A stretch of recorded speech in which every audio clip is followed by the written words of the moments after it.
Big problem. Nalin Kohli is a national spokesperson of the BJP. Shikha Swaraj, secretary of ABVP JNU, live in Delhi. Sushil Pandit, a political analyst, was live in 2016, live now. Sunny Dhiman, former leader, JNU Students Union, was live then, live now. Backing students then, backing these protests and sloganeering now.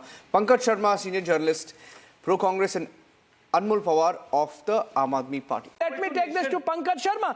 PANKAJ Sharma, hold on. Sunny Dhiman, you know, from 2008 to 2012, for 5 years, there was no JNU Student Union election for 5 years. Which party was in power at the center at that time? Even in Delhi, Congress party was in power. Your NSUI, your Congress was in power. Let me take this to PANKAJ Sharma. PANKAJ Sharma, how in hell can you defend the kind of event, the kind of sloganeering that has happened on JNU campus last night? They are defending Sharjeel Imam, Umar Khalid.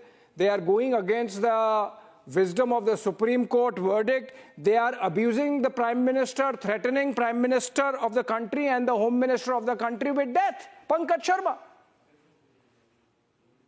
Two issues here.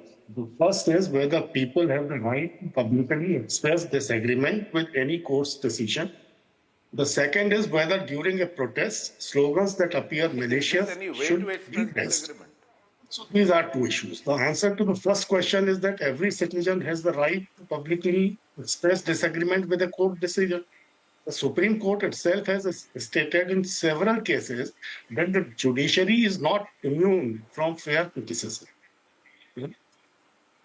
Now coming to the question of whether slogans like Modi, Shah ki kabr khudegi, JNU ki dharti par, these slogans should have been raised or not, my clear view is that they should not have been. Even if these slogans were not personally targeted, even if they were, symbolic and ideological verbal attacks on the government's style of functioning rather than aimed at a specific individual, I still believe such indecent slogans should not be raised. But to say that JNU has become a den of anti-national elements is a bit of an overreach. It is truly, if it is, true, the government should take action against anti-national elements. If the language of the slogans falls into the category of such a serious crime, then send everyone who raised them to jail. If the entire JNU needs to be shut down, shut it down.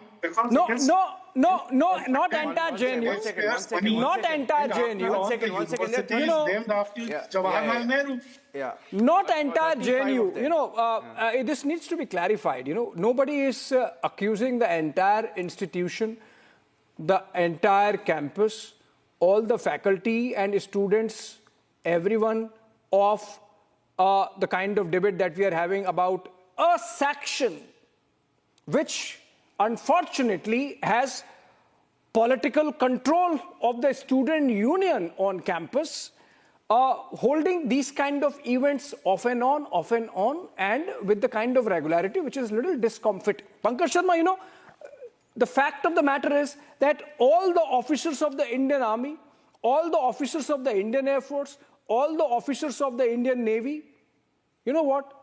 All those passing out from the National Defence Academy in Pune, Khadakwasla, they all have a degree from the JNU.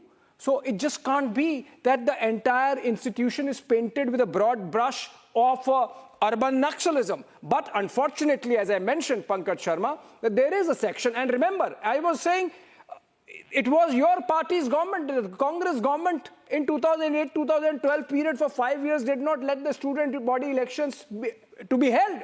And the reason was because perhaps even in the Congress government, somebody understood that this has consequences for the social fabric of the country. This has consequences for the national security and the kind of mindset that these students carry into the society from the campus. For God's sake, that's why the student union elections were banned when the Congress was in power in that period. PANKAJ Sharma. The government has every right to regulate the affairs of the JNU. But then the government should also explain why, on one hand, those who commit extremely brutal acts like rape are granted furlough every 4 to 6 months. Get bail, and courts give them all kinds of concessions. While on the other hand, people are kept in jail for five years without trial merely for the crime of raising slogans? Is it not natural for those who see such contradictions in the justice system to feel frustrated and agitated?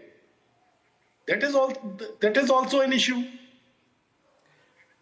These are not normal people, first of all. They were regime change operators. We saw what happened in Delhi. And call we them know- one regime minute. change operators. No, or I'll tell whatever. you. Sir, I don't want to go back to how it The was. prima regime facie, change. the Supreme Court has agreed with that. Supreme Court has agreed to that. I mean, Prima facie, the Supreme not Court just has said that, there is the some way it merit in the happened. argument. Yeah, obviously, it all happened. And if not for COVID, they would still be sitting there, and God knows what else would have happened there. I see Nalin Kohli raising his hand, but Nalin Kohli, two speakers haven't spoken. If I can just bring them in, quick comments from both of them, and I'm coming to you.